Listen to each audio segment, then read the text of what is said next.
Hi, my name is Christina and I welcome you to my presentation about inequality by design focused on the particular case of British education. British schools are spreading throughout the world due to several factors. The need of international students to learn English, like performing in their future work as researchers or even for new technologies, coupled with an impressive array of educational resources that many times cannot be found in schools within other countries. With British schools come British teaching practices, such as teaching by induction, streamlining of students through sets or target setting, and normalization of grades and/or future grades applied to the small sample of a classroom. Today's presentation will concentrate on how the streaming of students through sets or target setting leads to inequalities within the classroom.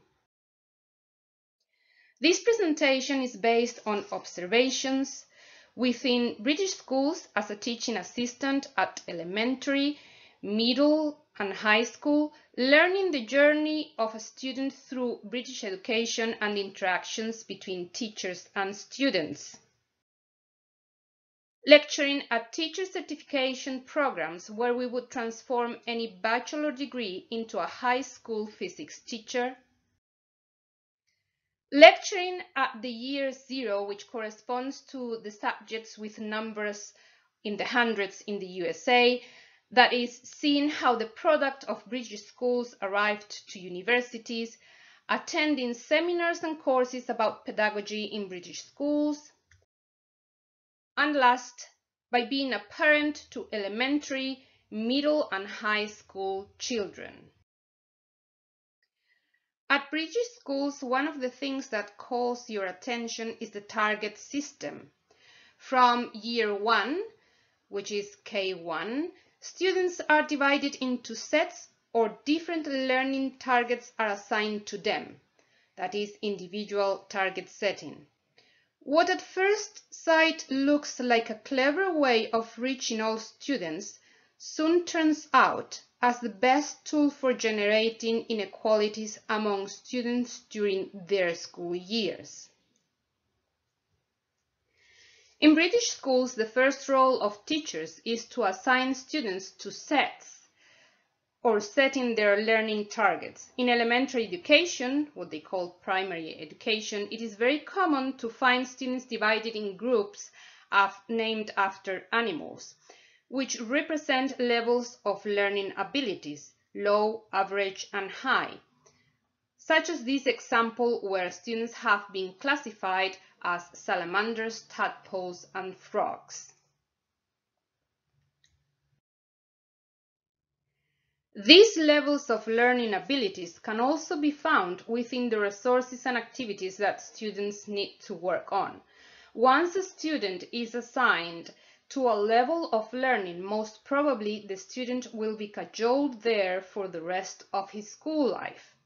That is, tadpoles will only learn from 1/3 of the activities, so they can only do the activities here in set A. Frogs will learn from 2/3 of the activities, like from set A and set B, and salamanders will have the opportunity of learning from all the activities. This facilitates the work of a teacher in two ways. A teacher does not need to worry about students' grades as long as those grades stay within predicted targets. A teacher does not need to improve the learning abilities of any student. So how are learning targets assigned? Learning targets are assigned by demographics, race, social background, economical background, and/or cultural background. In the UK, there is a long tradition of using statistics about the population. Statistics are the perfect tool to make the life of teachers easier. To assign a student to his proper learning targets, all you need to know is his race, social, economical, and/or cultural background. Nowadays, that information has been proxied by postcodes. In the UK, postcodes designate a very small geographic area, often just part of the street where you live. By using the address of a student, teachers can automatically assign learning targets without the need of assessing the student's real performance. Discrimination is forced into the classroom.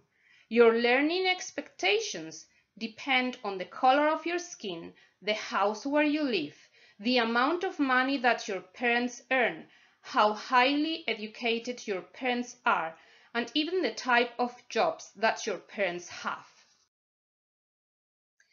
So, who sets the learning targets?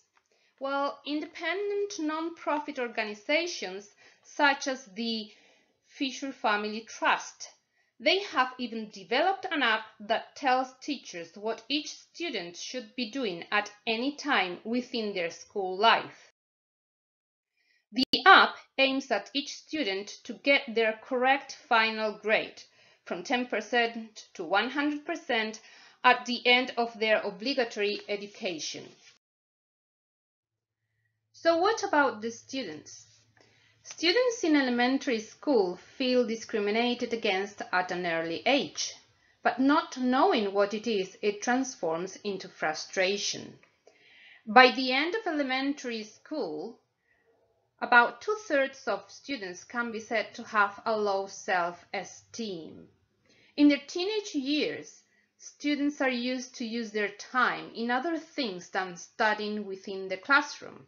Constant interruption, lack of discipline seems to be higher in British schools than in other schools around the world. All this has an impact both in vocational training and higher education, where such practices are being gradually introduced. How is this discrimination possible in the UK? How is it that inequalities are being generated and maintained by design within British schools? One has to understand British society. What we see in British TV series or films, the brutal class division of society, is not something from a distant past. It represents current life in the UK. You are born into a social class from which you cannot get away. The perpetuation of the social class system is done through the teaching practices in British schools. By the age of 16, you should know your place in the world.